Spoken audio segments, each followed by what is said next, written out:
والصلاة والسلام على النبي الأعظم صلى الله عليه وسلم.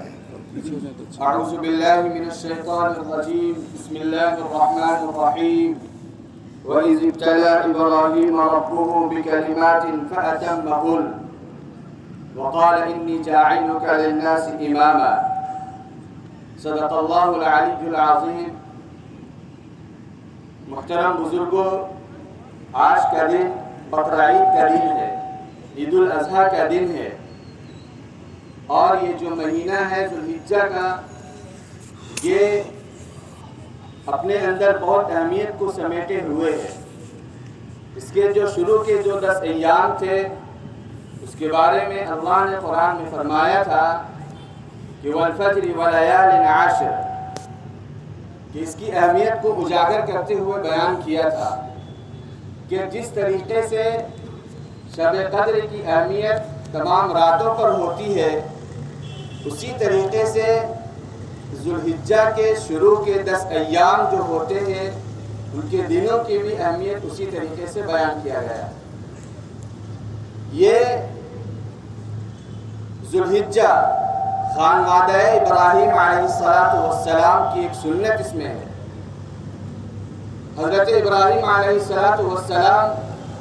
کی سیرت کو جب ہم پڑھتے ہیں، ان کا مطالعہ کرتے ہیں، تو 2 باتیں بنیادی طور پر واضح طور پر سمجھ میں آتی ہیں. ان میں پہلی بات یہ ہے کہ اللہ کی جستجو، اللہ کی تلاش، اللہ کی معرفت کس طرح حاصل ہو جائے. اس کائنات کو کون چلا رہا ہے، اس کائنات پر کس کا نظام چل رہا ہے، کس کی حکومت ہے، کون غالب ہے، اس کی تلاش میں اپنی زندگی کو شروع کیا. اور اللہ کی معرفت جب حاصل ہو گئی تو اللہ نے ان سے آزمائشیں لی، اور ایسی ایسی آزمائشیں لی کہ جب ان کا مطالعہ ان بدنی آنکھوں سے نہیں بلکہ روحانی آنکھوں سے جب کرتے ہیں، تب ہمیں احساس ہوتا ہے کہ وہ آزمائشیں کچھ آسان نہیں تھی. اللہ نے ان کو بہت پسند فرمایا، اور اس کے بعد حضرت ابراہیم علیہ السلام کو تمام دنیا کے لیے امام بنا دیا، آنے والے تمام انسانوں کے لیے امام بنایا، آنے والے تمام انبیاء کے لیے ان کو ابو الانبیاء کا لقب دے دیا گیا. اللہ نے ان کو اپنا خلیل بنا لیا. تو اللہ کی تلاش حضرت ابراہیم علیہ السلام نے کس انداز سے کی. جس خاندان میں ان کی پیدائش ہوتی ہے، وہ خاندان ایک اللہ کو چھوڑ کر غیر اللہ کی عبادت کیا کرتا تھا. ان کے والد اس کے ذمہ دار تھے جو بتوں کو تراشتے اور ان کو بناتے، ان کے سامنے سر کو جھکاتے. لیکن حضرت ابراہیم علیہ السلام نے اپنے والد سے کہا کہ لما تعبد ما لا يسمع ولا يبصر ولا يغني عنك شيئا، کہ اے والد محترم، آپ اس کی عبادت کیوں کرتے ہیں جو نہ سن سکتا ہے، نہ دیکھ سکتا ہے، نہ آپ پر کوئی پریشانی آ جائے تو اس سے آپ کو دور کر سکتا ہے. تو انہوں نے کہا کہ ایسا نہ کہو. ڈانٹا، ڈپٹا اور ان کو جھڑکا. تو حضرت ابراہیم علیہ السلام نے ان سے کنارہ کشی اختیار کر لی اور ان سے دور ہو گئے، اور ان سے دعا کی کہ اللہ ہمارے والد پر رحم فرما، ان کو ہدایت عطا فرما. اسی طریقے سے جب ہم قرآن کا اور مطالعہ کرتے ہیں تو ابراہیم علیہ السلام کس طریقے سے اللہ کو تلاش کرتے ہیں کہ جب ستاروں کو دیکھتے ہیں تو کہتے ہیں کہ ہاں یہ بڑے خوبصورت ہیں، بڑے روشن ہیں، بڑے حجامت میں بہت زیادہ بڑے ہیں، یہ ہمارے معبود ہو سکتے ہیں. لیکن جب وہ بھی چلملانے لگے، ان کی بھی روشنی مان پڑ گئی، تو انہوں نے کہا کہ یہ ہمارا رب نہیں ہو سکتا. جب چاند نکلا، چاند کو منور دیکھا کہ ایک چاند تمام آسمان پر روشن کیے ہوئے ہے، تو انہوں نے کہا کہ یہ چاند ہمارا رب ہو سکتا ہے. لیکن جب وہ بھی اپنی روشنی کو کھو چکا تو انہوں نے کہا کہ جو اپنی روشنی کھو دے وہ رب نہیں ہو سکتا. اس کے بعد جب سورج نکلتا ہے اپنی تماثت کے ساتھ، اپنی شدت کے ساتھ، تو وہ کہتے ہیں کہ ہاذا ربی ہاذا اکبر، یہ بہت بڑا ہے، اس کی روشنی بہت تیز ہے، یہ رب ہو سکتا ہے۔ لیکن جب وہ بھی غروب ہو گیا تو حضرت ابراہیم علیہ السلام نے تاریخی جملہ کہا کہ انی وجہت وجہی للذی فطر السماوات والارض حنیفا وما انا من المشرکین، کہ میں ان ساری چیزوں سے ہٹ کر اس رب کی بارگاہ میں جاتا ہوں جنہوں نے آسمانوں اور زمینوں کو پیدا کیا اور جو پورے نظام کو چلا رہا ہے، جو سورج کو شدت عطا کی، چاند کو روشنی عطا کی، ستاروں کو جھلملاہٹ عطا کی، آسمانوں کو ستاروں سے سجایا، میں اس رب کو ماننے والا ہوں۔ پھر ہم سب آج کی قربانی میں اس دعا کو پڑھتے ہیں اور اس کے ساتھ ایک آیت کو اور ملاتے ہیں کہ قل ان صلاتی ونسکی ومحیای ومماتی للہ رب العالمین لا شریک لہ وبذلک امرت، کہ میری نماز، میری زندگی، میرا جینا، میرا مرنا وہ سب اللہ کے لیے۔ تو اللہ کی تلاش حضرت ابراہیم علیہ السلام کی سیرت کا پہلا سبق ہے کہ ہمیں ایک اللہ کو تلاش کرنا ہے، اسی کے سامنے سر کو جھکانا ہے، اسی کو اپنا معبود ماننا ہے، کیونکہ اللہ کے ساتھ اگر کسی ذات کو شریک کیا جائے تو اللہ کل قیامت کے دن جب حساب لے گا تو اللہ صاف طور پر قرآن میں فرمایا ہے کہ وَمَن يَبْتَغِي غَيْرَ الْإِسْلَامِ دِينًا فَلَن يُقْبَلَ مِنْهُ، کہ کل قیامت کے دن اللہ کے سامنے اسلام کے علاوہ کسی اور مذہب کو لے کر کے حاضر ہوگا، اس کا مذہب قابل قبول ہرگز نہیں ہو سکتا ہے، اس پر ایمان اسی طریقے سے ہے جیسا کہ ہم سورج کو ابھی دیکھ رہے ہیں۔ اور جو شخص اللہ کے علاوہ کسی اور کو مان کر کے، اسلام کے علاوہ کسی اور مذہب کو مان کر کے اللہ کی بارگاہ میں کل قیامت کے دن پیش ہوگا تو وَهُوَ فِي الْآخِرَةِ مِنَ الْخَاسِرِينَ، یہ اللہ کا اٹل فیصلہ ہے اور اٹل اعلان ہے کہ جو اللہ کے دربار میں غیر اسلام مذہب کو لے کر آئے گا اور بارگاہ میں پیش ہوگا، اللہ اس کو آخرت میں خسارہ اٹھانے والوں میں سے کر دے گا اور دھتکارے ہوئے لوگوں میں ان کو شمار کر دے گا۔ اور دوسری چیز یہ ہے کہ قربانیاں،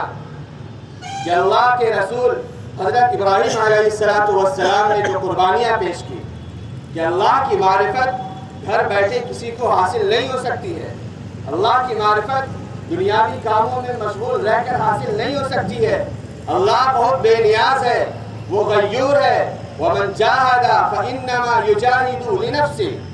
اللہ نے قرآن میں فرمایا ہے کہ جو اللہ کے لیے کوششیں کرتا ہے، اللہ کو پانے کے لیے کوشش کرتا ہے تو اللہ اس کو اس کے لیے راستے ہموار کر دیتا ہے، اور جو اللہ کو پانے کی کوشش نہیں کرتا تو اللہ تمام دنیا سے اور دنیا کے تمام چیزوں سے، تمام مخلوقات سے بالکل بے نیاز ہے، وہ غیور ہے۔ اللہ الصمد لم یلد ولم یولد ولم یکن لہ کفوا احد، اللہ کو کسی چیز کی پڑی نہیں ہے۔ پوری دنیا حضرت آدم علیہ السلام سے لے کر قیامت تک آنے والے آخری شخص تک اگر تمام انسان کے اللہ کے آگے سر کو جھکانے والے بن جائیں تو اللہ کی کبریائیت میں ذرہ برابر اضافہ نہیں کر سکتے، اور یہ تمام لوگ اللہ کی نافرمانی پر اٹل فیصلہ کر لیں تو اللہ کی کبریائیت میں ذرہ برابر کمی نہیں کر سکتے۔ ہم جو کر رہے ہیں وہ اپنے لیے کر رہے ہیں، ہم جو عبادت کریں گے وہ اپنی ذات کے لیے کریں گے، اللہ کو پہچاننے کے لیے کریں گے۔ اللہ تو بے نیاز ہے، اگر کوئی یہ سمجھے کہ ہم اللہ کی عبادت کریں گے تو اللہ کو خوشی ہوگی، ہم اگر اللہ کی عبادت کریں گے تو اللہ کی کبریائیت میں اضافہ ہوگا، نعوذ باللہ من ذالک، تو یہ ہماری غلط فہمی ہے۔ ہم جو عبادت کریں گے وہ اپنی ذات کے لیے کریں گے، تو جب عبادتیں کریں گے، جب اللہ کے اعمال کو مانیں گے، اللہ کے حکم کی تابعداری کے ساتھ زندگی گزاریں گے تو اللہ رب العزت کی معرفت ہمیں حاصل ہوگی۔ اور ہم سب کو یہ جاننا چاہیے کہ تمام انسان اور تمام جنات کی جو تخلیق کی گئی ہے وہ صرف اور صرف اللہ کی معرفت کے حصول کے لیے کی گئی۔ اللہ نے قرآن میں فرمایا کہ وَمَا خَلَقْتُ الْجِنَّ وَالْإِنسَ إِلَّا لِيَعْبُدُونَ، کہ میں نے انسان اور جنات کو محض اپنے عبادت کے لیے پیدا کیا ہے۔ اس کا مطلب یہ ہے، مفسرین نے صاف لفظوں میں بیان کیا کہ یہاں عبادت سے مقصود اللہ کی معرفت ہے، کہ اللہ ہمیں مل جائے، اللہ ہمیں حاصل ہو جائے، یہ ہماری زندگی کا مطمع نظر ہو، ہماری زندگی کا مقصد ہو۔ تو حضرت ابراہیم علیہ السلام نے اللہ کی معرفت کے لیے بہت زیادہ قربانیاں پیش کی۔ یہ جو قربانی سنت ہے، یہ قربانی صرف ایک جانور کی نہیں ہے بلکہ اپنے جذبات کی قربانی ہے، اپنے احساسات کی قربانی ہے، اپنی خواہشات کی قربانی ہے۔ ہمیں بہت ساری چیزیں اپنی طرف متوجہ کریں گی، مزین ہو کر کے، بالکل تیار ہو کر کے، اچھا دکھا کر کے، لیکن ہمیں اس کی طرف نہیں جانا بلکہ اللہ کی اطاعت کی طرف جانا ہے۔ یہ دنیا اور دنیا کی زیب و زینت ہمیں بہت اٹریکٹ کرتی ہیں، اپنی طرف کھینچتی ہیں، ان میں کشش ہوتی ہے، لیکن اللہ نے فرمایا کہ دنیا کی حیثیت اللہ کے نزدیک مچھر کے پر کے برابر بھی نہیں ہے۔ اگر ہم نے دنیا کو پانے کے لیے اپنی زندگی صرف کر دی تو اللہ کے رسول صلی اللہ علیہ وسلم نے حدیث میں فرمایا ہے کہ جو شخص اپنی زندگی کو دنیا کے پانے کے لیے اگر لگا دیا تو وہ مرے ہوئے کتے کو حاصل کرنے کے لیے اپنی زندگی لگا رہا ہے۔ تو ہمیں سوچنا ہے اپنی زندگی کے بارے میں۔ جو بھی اللہ پر ایمان رکھتا ہے اور یقین رکھتا ہے اسے اس بات پر بالکل یقین ہونا چاہیے کہ یہ دنیا کی زندگی ہماری اصل زندگی نہیں ہے۔ جب ہماری آنکھ بند ہوگی تب ہماری زندگی اصل شروع ہونے والی ہے۔ یہ دنیا کی زندگی اللہ نے ہمیں اس آخرت کو بنانے کے لیے عطا کیا ہے۔ اگر ہم نے اس کو یوں ہی گزار دیا اور دنیا کو کمانے کے لیے صرف گزار دیا اور آخرت کے لیے اپنی زندگی کو وقف نہیں کیا تو یہاں بھی ہم بالکل خسارے میں رہیں گے اور پھر آخرت میں ہمارا کوئی حصہ نہیں رہے گا، کیونکہ اللہ نے قرآن میں فرمایا ہے کہ من کان یرید ثواب الدنیا نؤتہ منہا ومن کان یرید ثواب الآخرۃ نؤتہ منہا، کہ جو شخص دنیا کو کمانے کے لیے صرف اپنی زندگی بسر کرتا ہے تو دنیا کی جو اللہ نے مقدر لکھ دی ہے وہ تو مل کر رہے گا، لیکن آخرت میں اس کا کوئی حصہ نہیں رہے گا۔ اور جو شخص آخرت کو نصب العین بنا کر کے زندگی گزارے گا تو دنیا کی جو تقدیر ہے وہ تو مل کر رہے گی، لیکن آخرت میں اس کا بہت بڑا حصہ ہوگا۔ تو حضرت ابراہیم علیہ السلام کی زندگی سے ہمیں یہ دو پیغام ملتا ہے کہ ہم سب سے پہلے اپنی زندگی کا مقصد اللہ کی معرفت کے لیے صرف کریں، اور دوسری چیز یہ ہے کہ معرفت کو حاصل کرنے کے لیے جو بھی پریشانیاں آئیں، جو بھی آزمائشیں آئیں، اس پر ہمیں بخوبی اترنا ہے اور اس کو سر انجام دینا ہے، کیونکہ اللہ اپنے بندے سے آزمائشیں مانگتا ضرور ہے لیکن آزمائشیں لیتا نہیں ہے، کیونکہ اللہ نے قرآن میں فرمایا کہ لا یکلف اللہ نفسا الا وسعها، کہ ہمارے اندر جتنی استطاعت ہے برداشت کی، جتنے کہ ہم مکلف ہیں اتنا ہی ہم سے آزمائشیں لے گا۔ ہماری طاقت سے، ہماری بساط سے بڑھ کر آزمائش نہیں لیتا۔ یہ اللہ کی کریمی اور اس کی رحمت اور اس کے رحیمی کی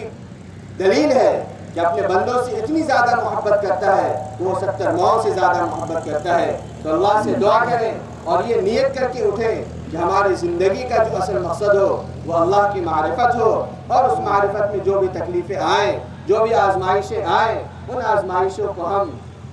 بہت خوبی قبول کریں اور اس پر کھڑے اترنے کی کوشش کریں۔ اللہ رب العزت ہمیں ان آزمائشوں کے ساتھ اور اس پر تابعداری کے ساتھ زندگی گزارنے کی توفیق عطا فرمائے۔ بارک اللہ لنا ولکم ولسائر المسلمین من کل ذنب فاستغفروه انه هو الغفور الرحیم۔